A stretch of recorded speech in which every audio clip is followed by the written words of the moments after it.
test of the new weather radio public warning system. Specially built receivers are activated by the signal to warn of severe weather or other hazards. Tests are normally conducted each Wednesday between 11 a.m. and noon, and again between 6 and 8 p.m. If severe weather is expected on Wednesday, the test will be postponed until the next day, weather permitting. Reception of this broadcast, and especially the warning signals, can vary at any given location.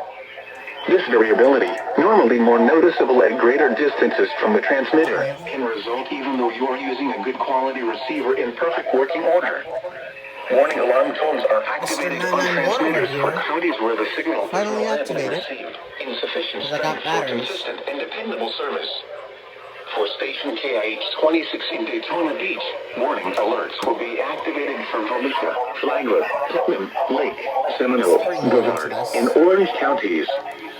For station KIH 63 in Orlando, warning alerts will be activated for Brevard, Lake, Orange, Osceola, Polk, Seminole, and Volusia counties.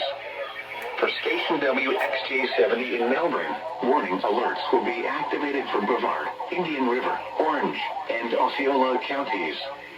For station WWS69 in Fort Pierce, warning alerts will be activated for Indian River, Martin, Okeechobee, and St. Lucie counties. This has been a test of the NOAA Radio Public Warning System. We now return to the regular broadcast program.